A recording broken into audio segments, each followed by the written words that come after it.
BJP গোটা আন্তর্জাতিক দুনিয়ায় আমাদের মাথা হেট করে দিচ্ছে।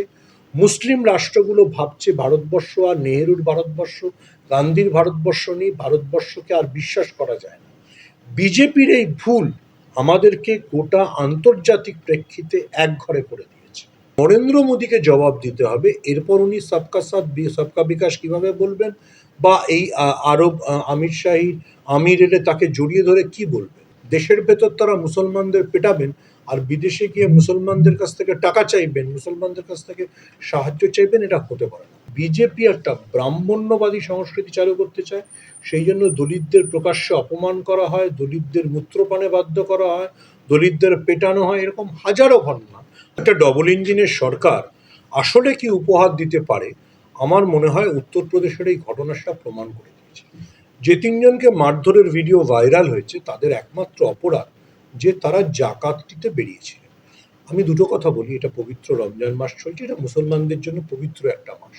সে সময় মুসলমানরা বিভিন্ন এই ধরনের জাকাত বা ইত্যাদি সংগ্রহ করেন, সেটা দিয়ে অনেক সময় সমাজ কল্যাণমূলক কাজ হয়।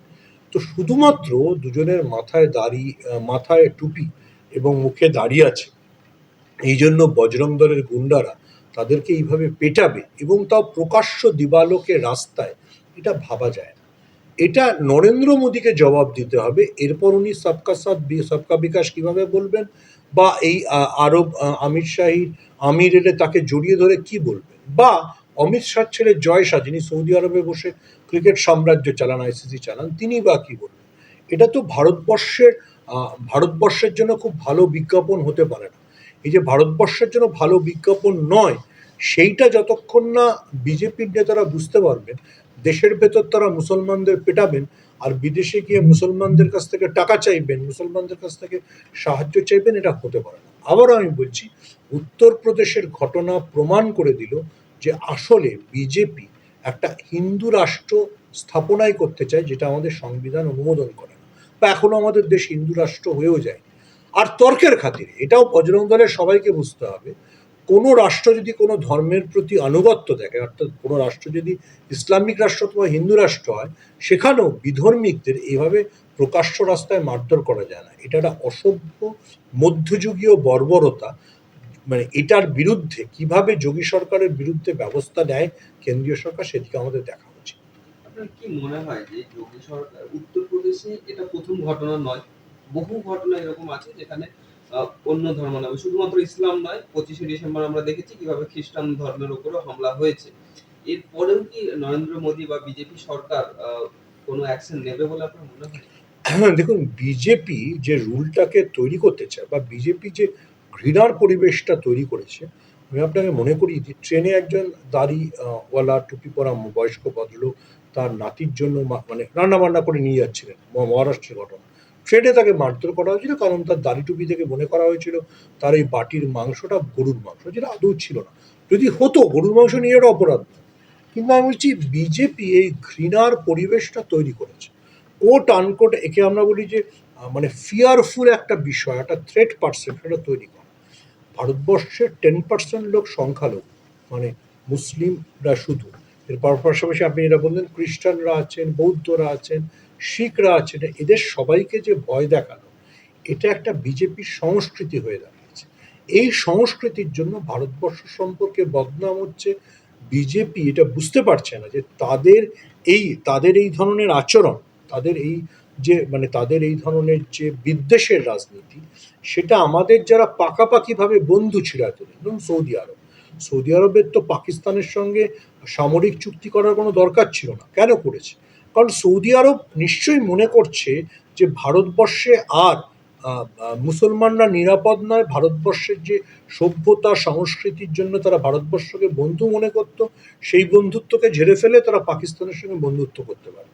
এই যে পাকিস্তান দুটো রাষ্ট্রকে, সৌদি আরবের মতো যাদের কাছে প্রচুর টাকা আছে এবং তুরস্ককে বন্ধু হিসেবে পেয়ে গেল, এটা এই বিজেপির এই বর্তমান কেন্দ্রীয় সরকারের মুসলিম বিরোধী ঘৃণার রাজনীতির ফল। বিজেপি গোটা আন্তর্জাতিক দুনিয়ায় আমাদের মাথা হেট করে দিচ্ছে। মুসলিম রাষ্ট্রগুলো ভাবছে ভারতবর্ষ আর নেহেরুর ভারতবর্ষ, গান্ধীর ভারতবর্ষ নেই, ভারতবর্ষকে আর বিশ্বাস করা যায় না।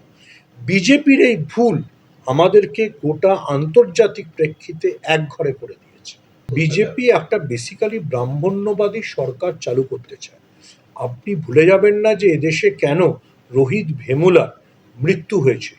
রোহিত ভেমুলা যে ইউনিভার্সিটিতে পড়তো সেই ইউনিভার্সিটিতে এবিভিপির সাথে যখন তার সংঘর্ষ দুটো ছাত্র সংগঠনের মধ্যে লড়াই, সেই লড়াইতে বিজেপির সাংসদরা, আমি নাম করতে চাই না, নামও করতে পারি, বন্দাত্রু দত্তাত্রেয় চিঠি লিখে সেই সময়কার মানব সম্পদ উন্নয়ন মন্ত্রী স্মৃতি ইরানিকে বলেছিলেন এই দলিত ছাত্রদের স্কলারশিপ বন্ধ করে দেন। ফলে তারপরে রোহিত ভেমুলা আত্মহত্যা করতে বাধ্য হন, কী পরিস্থিতি সবাই জানে।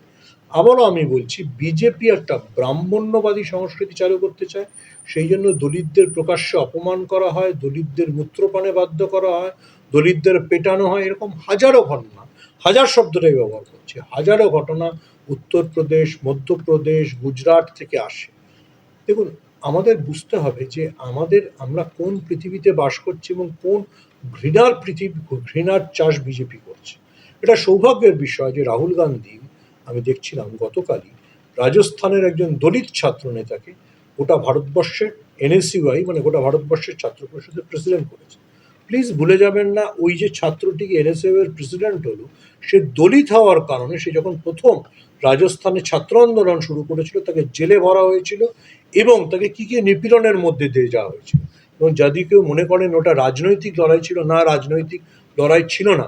এনএসইউ এর প্রেসিডেন্ট, আজ যিনি প্রেসিডেন্ট, তিনি যখন রাজস্থানে রাজনীতি করতেন, প্রথমে তিনি একজন নির্দলীয় বা কোনো দলের সাথে যুক্ত ছিলেন না, সেই পদে থেকে তিনি রাজস্থানে ছাত্র রাজনীতি শুরু করেছিলেন, শুধুমাত্র দলিত হওয়ার কারণে তাকে হেনস্থা করা হয়েছিল। মানে বিজেপি, দলিত হোক, মুসলিম হোক, সংখ্যালঘু যে কোনো সম্প্রদায়, আপনি খ্রিস্টানদের কথা বললেন, শিখদের কথা কী করে ভুলে যাবেন, শিখ কৃষকদের সবাইকে খালিস্তানপন্থী বলে দেখিয়ে দিয়েছে। বিজেপি প্রান্তিক মানুষদেরকে সমাজে যোগ্য জায়গা দিতে চায় না।